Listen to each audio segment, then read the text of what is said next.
Gadis ini sedang hamil anak setan.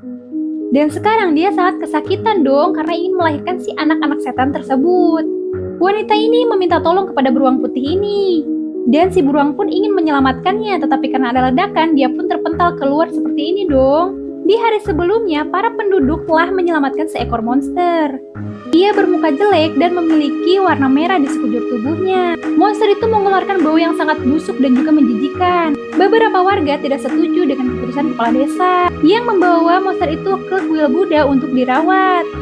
Tapi si kepala desa tua ini dia kekeh karena dia berpikir akan diberkati oleh dewa. Dan karena kebodohan si kepala desa, akhirnya penduduk desa pun satu-satu mati dong karena si monster itu terbunuh.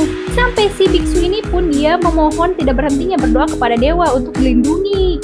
Tapi sialnya si monster itu malah menghampiri si gadis kecil ini. Gadis muna ini merangkak dan meminta tolong, tetapi si monster malah mengambilnya dan membawanya pergi dari desa tersebut.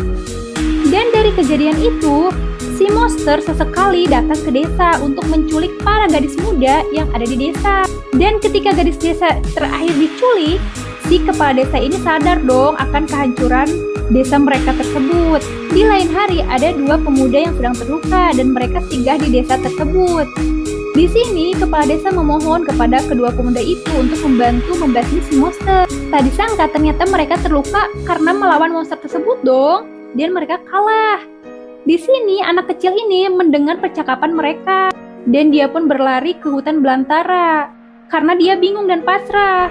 Dia tahu akan kelakuan monster itu karena tidak cukup hanya mengandalkan kekuatan manusia saja untuk mengalahkan monster tersebut. Ketika ia sedang berputus asa, tiba-tiba dia berharap bahwa jika dewa itu ada, kenapa dia tidak muncul dan tidak menyelamatkan desa mereka.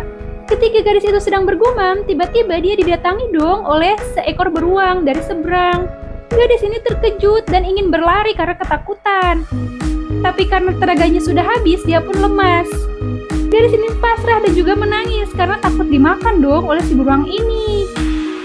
Tapi tak disangka ternyata beruang ini baik dong. Malah si beruang ini mencoba menenangkan si gadis ini dengan cara menjilatinya. Seakan-akan si beruang ini paham dong dengan kegelisahan si gadis ini. Gadis kecil ini pun berteriak kepada beruang supaya berhati-hati. Jangan berkeliaran di luar sana sendirian, takutnya ada si monster jahat itu. Tapi beruang ini dia tidak memperdulikannya dan dia pun mengendus-ngendus si bau monster itu dan menemukan sarangnya dong, dan ini sarangnya. Lanjut polo part 2 ya guys.